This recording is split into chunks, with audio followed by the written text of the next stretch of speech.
Bienvenue dans la grande édition du soir sur Gabon 24 et d'abord les titres du journal.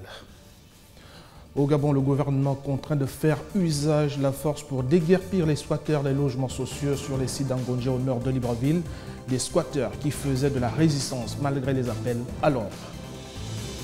En Afrique, l'heure est au préparatif de la Coupe d'Afrique des Nations de football CAN Total 2017 au Gabon. Dans ce journal, les préparatifs des équipes du Togo, de la Tunisie et la liste complète des Panthères du Gabon. Et en Russie, les suites du crash de l'avion TU-154 qui a fait 92 morts à la veille de Noël. La première boîte noire a été retrouvée et devra permettre d'élucider les causes de l'accident. La thèse d'un attentat est écartée. Voilà pour les titres. Bonsoir à tous. Je vous le disais en titre, les occupants illégaux des logements de Bikele, d'Angonje sous le coup de la loi, fin du sursis qui leur avait été accordé par le patron de l'urbanisme et de l'habitat, ainsi qu'il avait promis. Le gouvernement est déterminé à reprendre ses droits sur les différents sites, en dépit des résistances à lui opposer. Sibyl Mengue et Gaël Mapessi. Accompagnés des forces de l'ordre, huissiers de justice et représentants du ministère de l'Habitat ont procédé ce mardi au déguerpissement des occupants illégaux des logements sociaux d'Angonje. Lors du passage de Gabon 24 sur les lieux, ces derniers, réunis depuis 6 h du matin, s'opposaient à cette mesure en verrouillant les 10 logements et ce en dépit des mesures prises par l'État. Le délai de grâce leur a été accordé par le vice-premier ministre. Et ce délai de grâce a été largement épuisé. Là, nous sommes là depuis 6 h du matin. On a toujours tenté une procédure de règlement amiable. Malgré la décision de justice qu'on avait, on a demandé à ces squatteurs de faire sortir les effets de leur maison. Mais on était surpris de constater qu'à 6 h, ils étaient déjà constitués en collectif. Ils avaient fermé toutes les maisons. Donc nous, on n'avait pas accès à ces maisons-là. Donc nous sommes retrouvés devant une difficulté d'exécution d'une décision de justice. Une situation qui ne sera pas sans conséquences pour ces occupants illégaux. Tout le matin, nous faisons face à une résistance qui ne dit pas son nom. Donc voilà, là nous sommes maintenant, comme vous pouvez le constater, on a commencé maintenant l'exécution forcée. Là, on a procédé à l'ouverture forcée de cette maison. Les autres, en ensemble, refusent de libérer. Donc nous sommes à bout, on ne va pas passer toute la journée, on était obligé de défoncer. Cette opération de déguerpissement, engagée par les autorités compétentes, vise, entre autres, à permettre aux ayants droit d'entrer en possession de leur logement. À ce jour, seule une famille a respecté les délais et libéré le logement. Plus de négociations avec les squatteurs martèle le gouvernement. La récente conférence de presse du vice-premier ministre chargé de l'urbanisme, du logement et de l'habitat a été l'occasion d'apporter des précisions sur la situation des squatteurs dans les logements sociaux du site d'Angonje. Pour Bruno Ben Moubamba, toutes les voies de discussion ont été épuisées. L'expulsion en vigueur est la seule solution pour faire respecter la loi. Larissa Lor Mamengi et Joël Tatou. Plusieurs mois après la prise en otage des logements sociaux d'Angonje, les squatteurs ont été évincés du site aux premières lueurs du jour ce mardi par les forces de l'ordre et de sécurité. Pour le vice-premier ministre en charge du logement, de l'urbanisme et de l'habitat, toutes les mesures d'accompagnement pour éviter cette extrémité ont été épuisées sans suite. L'expulsion était la seule solution pour que force reste à la loi. Au sujet des occupants illégaux, nous tenons à réaffirmer devant l'opinion que toutes les procédures sociales et toutes les mesures d'accompagnement ont été épuisées. Il n'y a donc plus de place pour la discussion. Nous remettons dès à présent le dossier entre les mains du procureur de la République pour que force reste à la loi. À noter que c'est depuis le mois de juillet que les squatteurs de logements sociaux font le bras de fer avec le gouvernement. Maintenant qu'ils ont été éconduits avec la manière, une révision générale pour évaluer les dégâts matériels causés sur ces maisons se fera. Les auteurs seront poursuivis au dire du vice-premier ministre en charge du logement. Et sachez que le chantier des réformes du gouvernement se poursuit à plusieurs niveaux. 936 fonctionnaires mis sur banc des caisses, une mission de la fonction publique qui se poursuit en vue d'actualiser le fichier des agents publics de l'État. L'objectif de la mesure vise l'effectivité des présences au poste pour une maîtrise de la masse salariale. Kenny Ongori. Lancé le 15 février 2015, le plan d'assainissement des agents de l'administration publique se poursuit. Après le travail mené par le ministère de la fonction publique et celui du budget, plus de 900 agents ont été mis sur banc de caisse. Cette action vise à avoir une meilleure visibilité sur la situation de chaque agent public. Nous nous sommes rendus compte que nous nous retrouvons en face de plusieurs situations, à la fois des agents qui étaient totalement inconnus des services, des agents absents, des agents non affectés, des agents décédés mais non radiés, des agents retraités mais toujours en exercice, et des agents qui se retrouvaient dans des établissements publics et privés. Il y a lieu ici d'abord d'actualiser la situation administrative des uns et des autres. C'est l'objet même de ce travail qui se poursuit. À la fonction publique, le travail se poursuit et le ministère vise à mettre davantage d'outils de contrôle de la présence au poste pour suivre efficacement chaque agent. Nous sommes en train de réfléchir sur la mise en place des outils. Des outils aujourd'hui, des outils de contrôle de présence, parce que l'État, quand nous avons mis en place le nouveau système de rémunération, nous avons dit le salaire c'est indu, c'est vrai. Le salaire doit être la conséquence d'un travail et c'est un service fait. Parmi les mesures envisagées par le gouvernement pour assainir l'administration publique, la mise en détachement sans solde, la radiation des effectifs de la fonction publique des agents coupables d'irrégularité. Le cas de 936 agents sous banc de caisse n'est pas une sanction, mais une situation qui vise à réguler le fonctionnement des agents de l'État selon qu'ils soient détachés ou mis à disposition. La modernisation de l'État va avec la lutte contre les mauvaises habitudes et cette question au centre des débats, vitres fumées ou teintées, que fait-on de la mesure? Et dire que depuis 2006, une mesure de la Direction générale des transports terrestres interdit la circulation des véhicules aux vitres fumées dans le pays. Toutefois, sur le terrain, la réalité est tout autre. À beau chasser le naturel, il revient au galop. L'adage populaire s'applique bel et bien dans le secteur des transports terrestres urbains gabonais. Le constat d'Andy Tungi et de Lardi Nguemamba. Le gouvernement gabonais, à travers le ministère des Transports, avait signé un arrêté datant du 25 janvier 1982 portant réglementation de l'utilisation des films, substances ou produits teintés sur les organes de visibilité des véhicules automobiles. La forte présence des voitures fumées, des particuliers et même des administratifs à Libreville suscite des interrogations. Alors que l'arrêté prédit dans son article premier spécifique que l'usage de tout film, substance ou produit coloré ayant pour effet d'obscurcir ou accentuer la coloration des vitres d'un véhicule automobile, pare-brise, glace latérale, lunettes arrière, en réduisant la visibilité tant de l'intérieur vers l'extérieur que de l'extérieur vers l'intérieur est interdit. Puis de l'application de cet arrêté, autant de questions se posent. Est-ce pour se protéger du soleil ou pour se dissimuler? Ce que je l'ai fait, c'est juste le design de la jeunesse en fait. Le design de la jeunesse.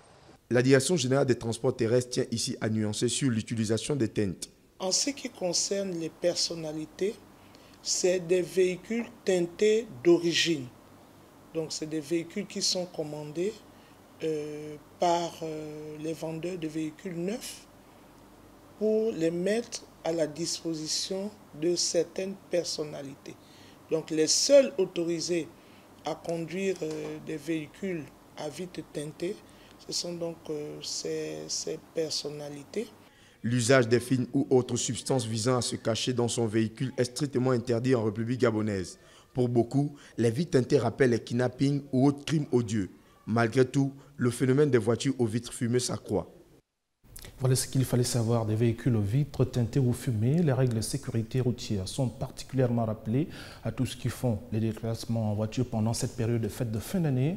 Juste un petit tour dans les agences de voyage permet d'évaluer le niveau de mobilité des candidats au réveillon de Saint-Sylvestre en province. Voyez ce reportage de Lardi Nguemamba.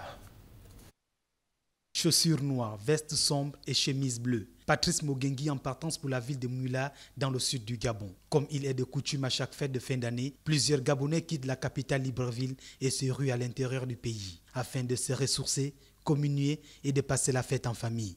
Après une longue année, il faudrait quand même se reposer et aller rendre visite aux parents parce qu'on a beaucoup à faire et puis bon, c'est un moment qui nous permet de nous reposer, d'être en paix avec soi-même et avec nos proches. Les fêtes me permettent de vivre au quotidien les problèmes de mes parents. Comme Patrice, bien d'autres Gabonais souscrivent à cette assertion. Partir de la ville pour aller passer les fêtes au village ou dans une province, évidemment, ça soulage. Non seulement vous avez passé pratiquement 12 mois de travail, de dur labeur, il faut changer d'air. Ça vous permet d'aller rencontrer les siens, vos familles, changer d'air et puis retrouver des anciens compagnons que vous avez laissés. Je vais à Mouila parce que mon grand frère il est là-bas, il est tout seul, je vais lui tenir compagnie. Ça fait du bien déjà parce que Mouila c'est une belle ville, il fait bon vivre. Franchement ça fait du bien et on change un peu d'air quoi, on change d'air. La fête de la Saint-Sylvestre s'annonce à grands pas. Prudence, vigilance et droiture sont des mises afin d'entrer dans la nouvelle année.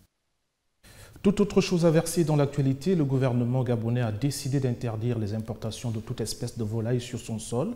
Une décision qui intervient à la suite de la notification le 16 décembre dernier par l'Organisation mondiale de la santé animale de l'apparition de l'influenza aviaire en France due au virus faiblement pathogène H5N9. Mais cette mesure du gouvernement porte les germes de l'incitation à la production avicole sur le plan local. Où en est-elle? La réponse de Kenny Ongoré et de Gaël Mapessi dans ce reportage. Le contexte d'interdiction d'importation de la volaille de France au Gabon, consécutive à la grippe aviaire H5N9, ne fait pas que des malheureux. Coup d'œil sur la production locale gabonaise qui s'avère désormais importante. Annuellement, nous sommes dans une partance une base de 36 000 kilos de chair et environ 800 pentades. Dans cette ferme, la clientèle fidèle est plutôt variée. On reçoit un peu de tout, hein. Nous livrons certains grands magasins de la place et il y a des clients particuliers comme certains restaurants aussi. Donc nous sommes ouverts à toute la clientèle, nous ne faisons pas de spécificité dans notre clientèle.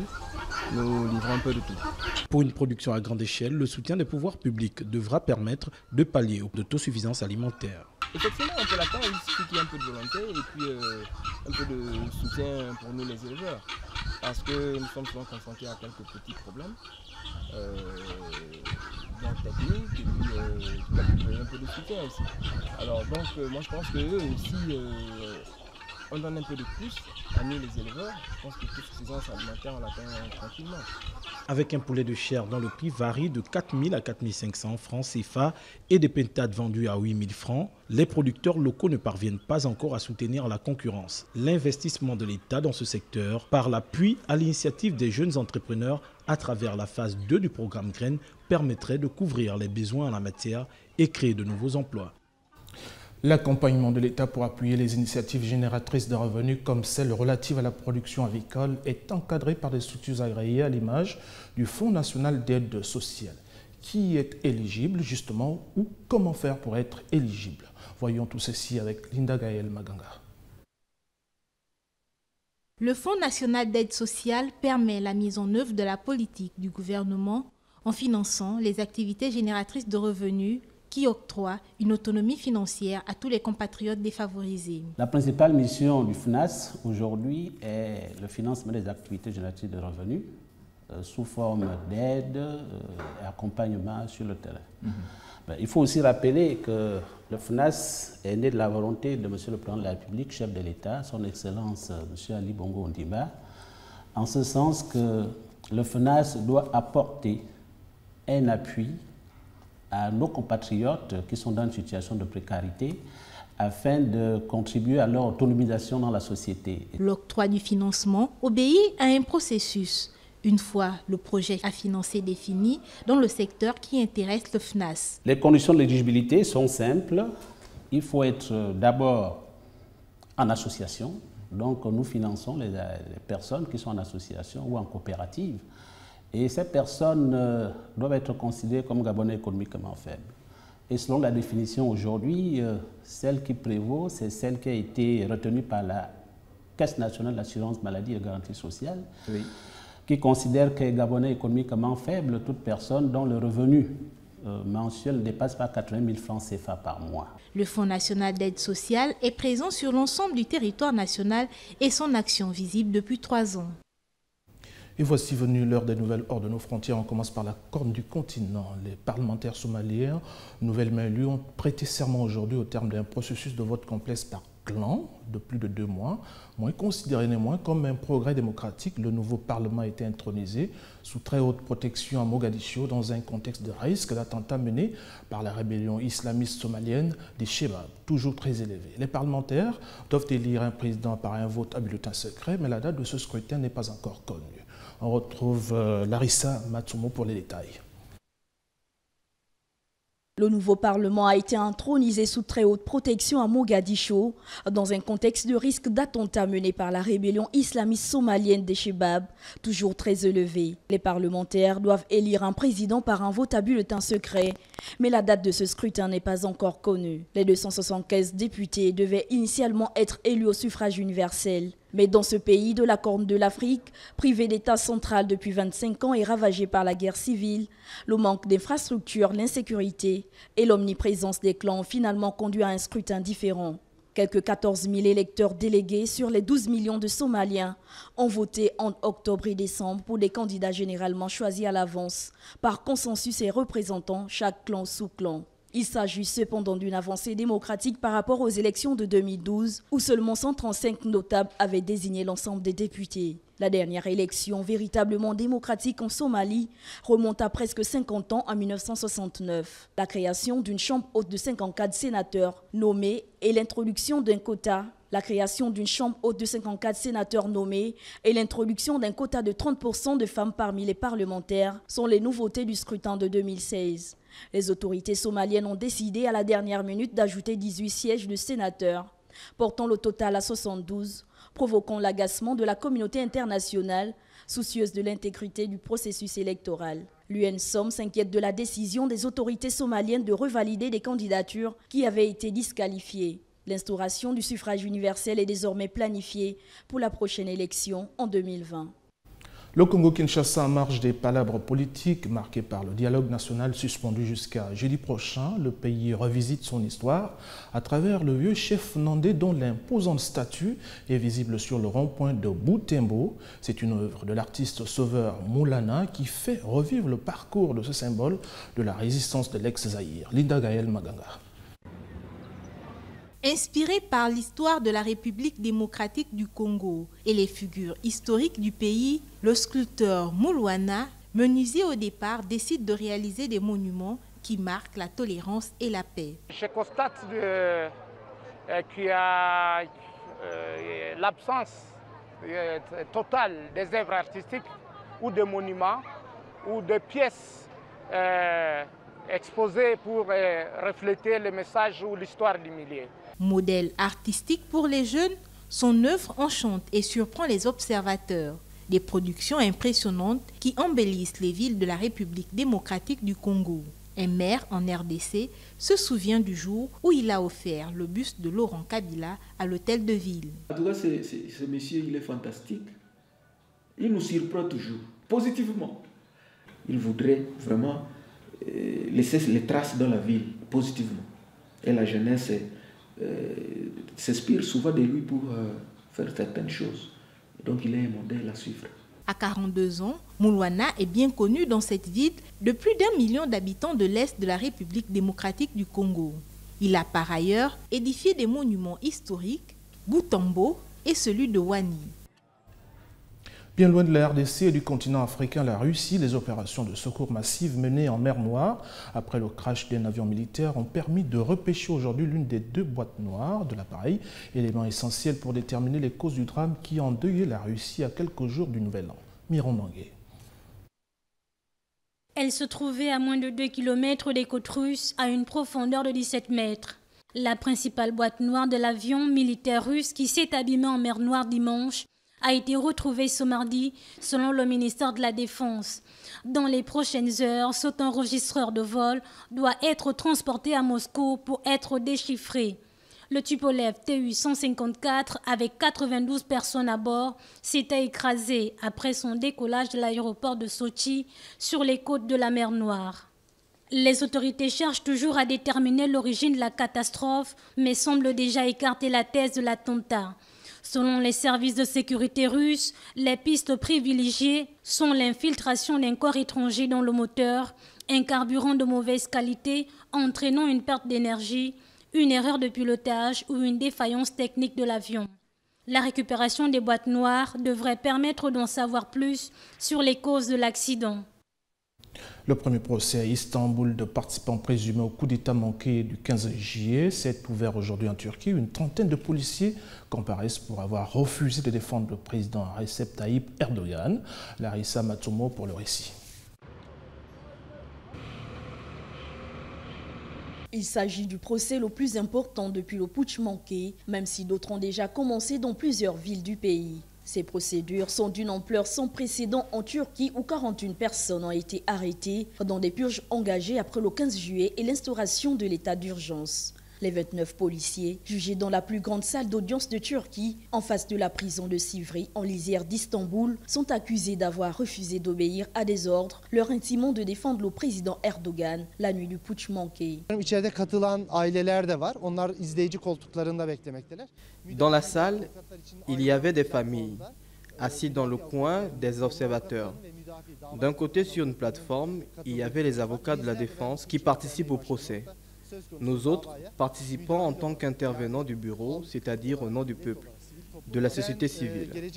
Je pense que ces procès sont tournés vers l'avenir et marqueront l'histoire. Le procès a démarré avec la lecture par le juge Friket Demir de l'identité des accusés et des faits qui leur sont reprochés, selon l'agence de presse pro-gouvernementale Anadolu. Les arguments de la défense devaient ensuite être entendus au cours de ces premières auditions qui dureront 4 jours.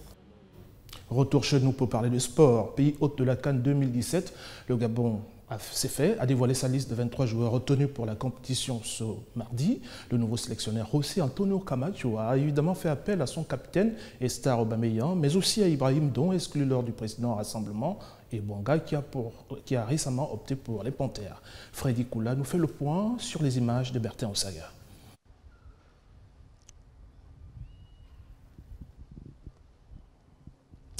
C'est ici au siège de la Fédération gabonaise de football à Ovendo que s'est concoctée la liste de José Antonio Camacho pour la prochaine Coupe d'Afrique des Nations qui jouera à domicile. Une liste très attendue dans laquelle figurent notamment de grands perdants, de grands gagnants, des joueurs très attendus mais aussi surtout des grands retours, notamment celui de Didier Ibrahim Ndong, le joueur de Sunderland, avait été suspendu par la Fédération avant le match contre le Mali en éliminatoire de la Coupe du Monde 2018. Il sera de retour notamment en présence d'un autre revenant, Kelor Kanga Kaku, qui lui joue aux Partisans de Belgrade et qui sera de retour de blessure et donc présent pour cette Coupe d'Afrique des Nations. Au rang des perdants, il y a notamment Franck Ngonga Obam, Romaric Rogombe et Axel Meyemendon qui est lui seulement dans la liste d'attente. Au rang des joueurs gagnants, il y a Cédric Ondo Biogué, l'un des meilleurs buteurs en championnat et aussi joueur du CF Mounana. Il a longtemps été aux portes de la sélection, mais il y est visiblement en présence de l'autre gagnant de cette liste, Franck Perrin Obambo, joueur du Stade Manji, ancien joueur d'Akanda FC.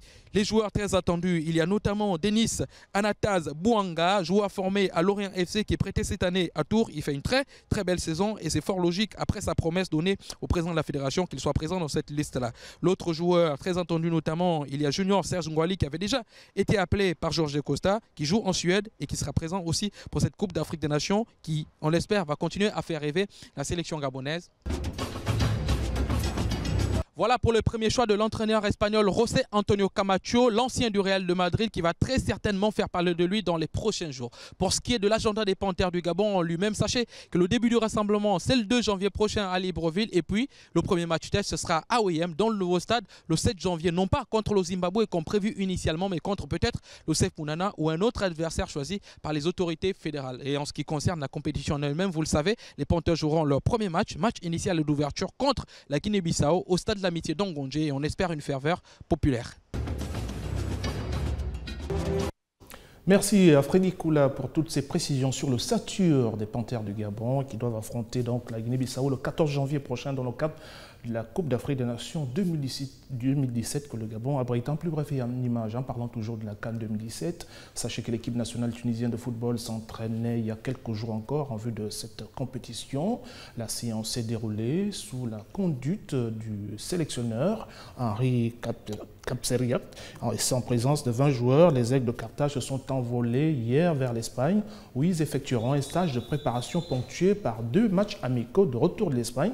Les coéquipiers de Mohamed Amin Ben Amor disputeront un match amical face à l'Ouganda le 4 janvier avant de se rendre en Égypte pour affronter les Pharaons en amical le 8 janvier à partir de 19h. Outre l'Algérie, les Aigles de Carthage évolueront dans le groupe B de la CAN en compagnie également du Sénégal et du Zimbabwe. Les Tunisiens entament le tournoi le 15 janvier face au Sénégal avant de défier l'Algérie le 19 janvier puis le Zimbabwe le 23 janvier suivant la réaction de l'entraîneur de Tunisie. Le premier objectif c'était d'abord se qualifier pour la CHAN parce qu'il y a la CHAN avec des joueurs locaux Et bien sûr, on s'est qualifié. Deuxième objectif, c'était se qualifier pour la CAN, au Gabon. Et puis il reste après, troisième objectif, la qualification pour la Coupe du Monde.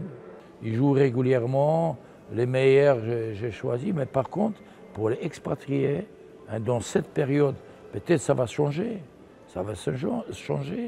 mais actuellement, c'est vrai que la majorité des joueurs qui perdent leur place dans le club, ils ne sont pas toujours titulaires ou ils jouent rarement. On a fait une série, depuis quand je suis arrivé, on a fait une série 10 matchs sans défaite.